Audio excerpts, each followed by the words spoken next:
49ers faithful, there are 49 reasons to listen to this episode, but there are a million reasons to subscribe. I'm Juju Talk Sports. This is Jose Corral, and we are 49 Reasons to Listen, and we are happy to have you in to talk one of the most controversial rumors to come out of this offseason, the speculation season so far. Former NFL player Ross Tucker made it a point to throw out there, when it comes to Deshaun Watson rumors, no one's untouchable, including that man, Nick Bosa. Jose, what did you think when you first heard this rumor floated? When I first heard about it, I had to kind of stop and think and be like, no way, right? Like, there's no way you would ever send Nick Bosa for anybody. But then you kind of start, picking at some of the pros and cons as to what would actually happen and what the team would look like if they did go ahead and trade Nick Bosa for Deshaun Watson. And for me, in a way, it's more of a question to Kyle Shanahan as to Kyle Shanahan, what do you want your team to look like here in the next couple of years? If you want it to be still, a defensive-minded football team with, very, very heavily concentrated on getting pressure on the quarterback, then obviously you're not going to trade away one of the best edge rushers in the league. But if you're trying to kind of flip the script a little bit and say, hey, I want to be more of an offensive team, I want to put my best play calling together with a top 5 talent quarterback, then I could see him, or just the front office, trying to make a move for Deshaun Watson.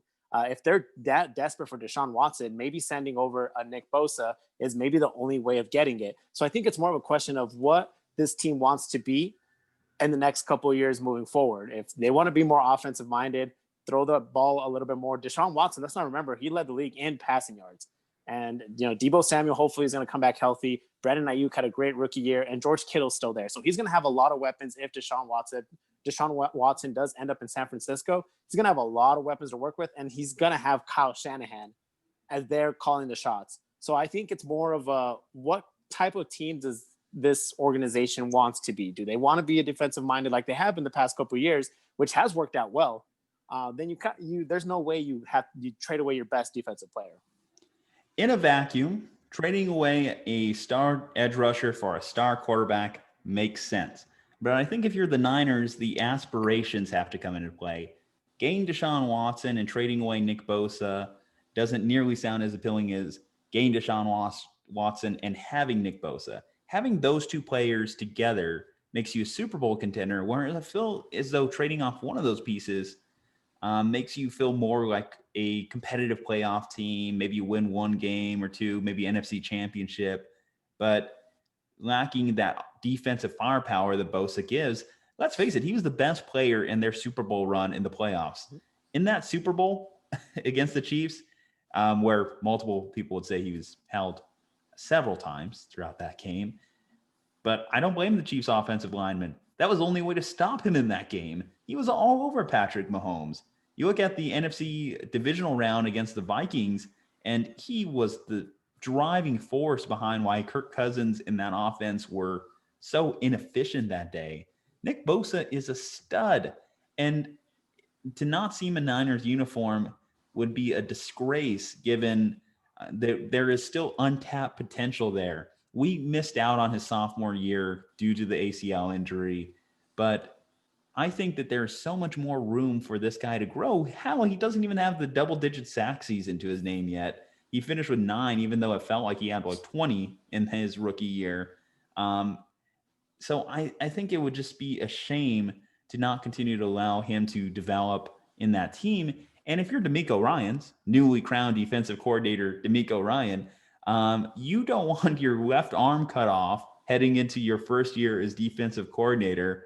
Bye, Robert. Good luck in New York. But we need all the stars that we can get on this defense to welcome in the new DC.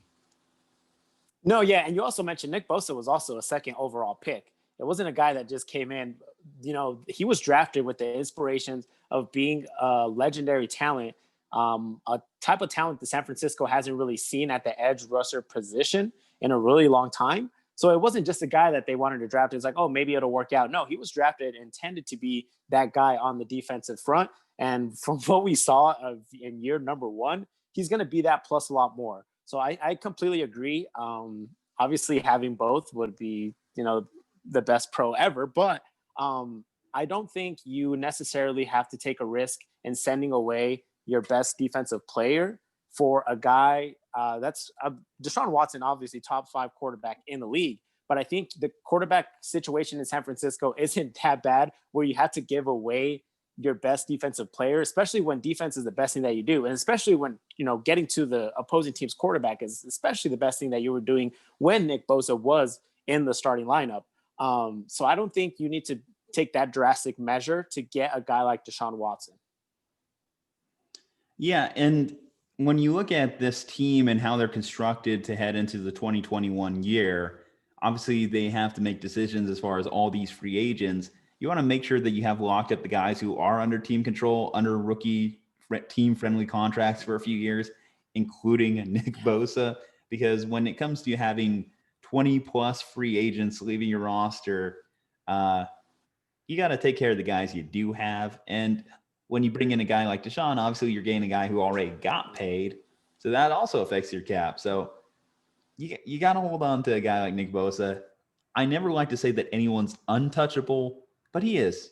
He is. And I'm sorry, Ross. I know you want to throw it out there and stir the pot, but this one is just one that could remain settled for a while. Okay. Well, what do you think, Niners faithful? Do you think that Nick Bosa is untouchable, or do you think that anyone's fair game when it comes to getting a guy like Deshaun Watson? Let us know in the comments below. Leave a like on this video, and definitely subscribe to our channel because we've got a lot more contents coming, and we're happy to have you part of that ride. So we'll see you next time.